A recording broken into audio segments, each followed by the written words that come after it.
આવું કરવાના છીએ.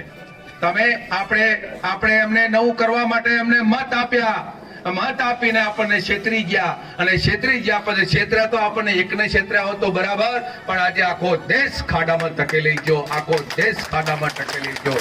અને દેશને માત્ર ને માત્ર બચાવી શકે તો મુસ્લિમ સમાજ બચાવી શકે, અને દેશ કોંગ્રેસ પાર્ટીને જો કોઈ બચાવી શકે તો મુસ્લિમ પાર્ટી બચાવી શકે. એનું એક જ ઉદાહરણ આપું. એનઆરસી ના મુદ્દા પર મારી સોનિયા ગાંધી, મારો રાહુલ ગાંધી અને મારી પ્રિયંકા ગાંધી રોડ પર આવી. 18 પ્રકારના પક્ષો હતા, એક પણ પક્ષે મુસ્લિમ સમાજની દલીલ ના કરી, મુસ્લિમ સમાજની તરફદારી ના કરી.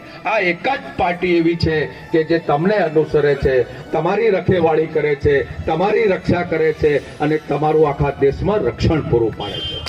આ ભારતીય જનતા પાર્ટીએ તમને કેટલીક જગ્યાએ ડિસ્ટર્બ કરવાનું કામ કર્યું.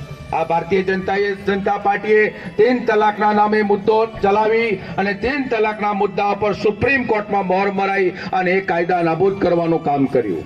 આ ભારતીય જનતા પાર્ટી કોંગ્રેસની સરકારમાં તમને હજ જવા માટે કમિટીના પૈસા મળતા હતા, હજ જવા માટે તમને સબસિડી મળતી હતી. હજની સબસિડી આ લોકોએ ભારતીય જનતા પાર્ટીની કુપટ નીતિના કારણે તમારી હજની સબસિડી પણ રદ કરી.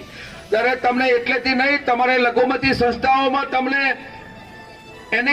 તમને સબસિડી મળતી હતી, છોકરાઓને ભણાવવા માટેની જે સબસિડી મળતી હતી, આ લોકોએ કુપટ નીતિના કારણે, એમની મનસાના કારણે તમારા ઉપર તળાપો મારી અને સબસિડી બંધ કરી નાખી. ચેતી જજો, આવવાવાળા સમયમાં ફરી આ લોકો આપણા ઉપર દબંગગીરી ના કરી જાય. આવતીકાલનો પ્રસંગ સાપીમાં બની ગયેલો છે, તમારા બધાના નજર સમક્ષ છે.